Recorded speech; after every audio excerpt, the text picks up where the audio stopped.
Bagaimana agar kita tidak hanya berpikir sedekah itu dari sisa harta, tapi betul-betul orientasinya adalah untuk investasi.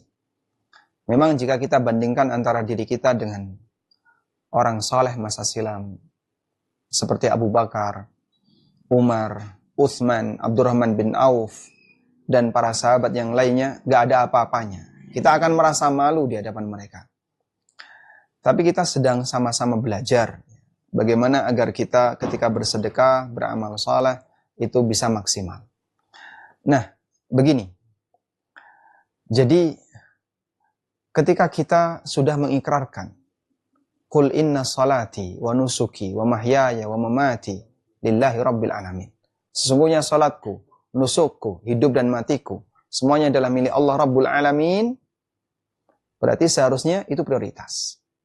Artinya begini. Jangan sampai kita memberikan dalam urusan agama itu sisanya. Karena ini nggak adil gitu ya. Nggak adilnya gimana Pak? Karena yang kita kasihkan tuh sisanya. Kenapa tidak kau kasih yang terbaik? Bahasa kita gini. Kalau kita mau memberikan sesuatu kepada orang yang mulia, kita akan berikan yang kayak gimana?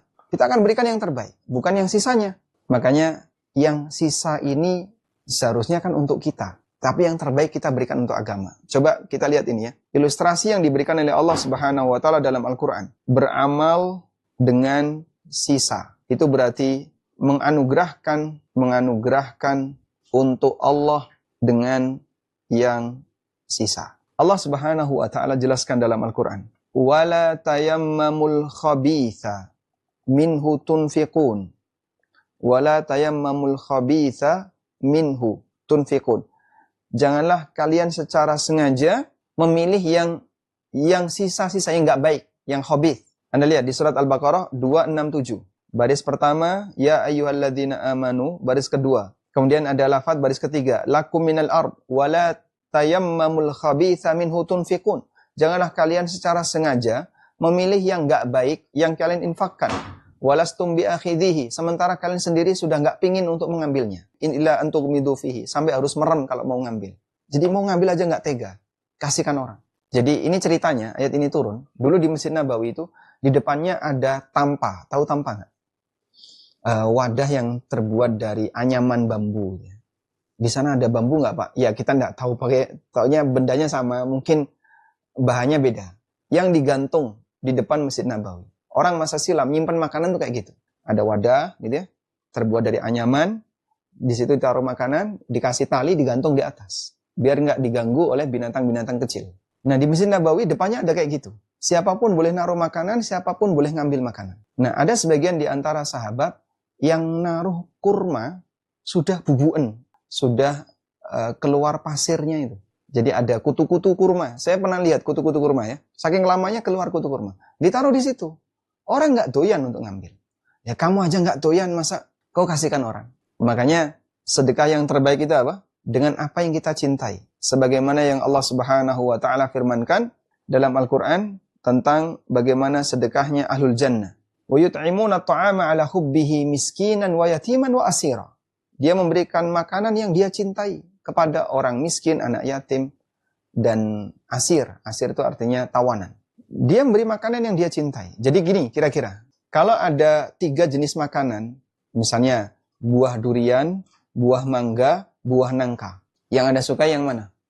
Wah, durian kesukaan suami saya. Nangka kesukaan saya. Yang paling tidak disukai mangga. Kira-kira yang dikasihkan ke tetangga yang mana? Yang dikasihkan ke tetangga yang mana?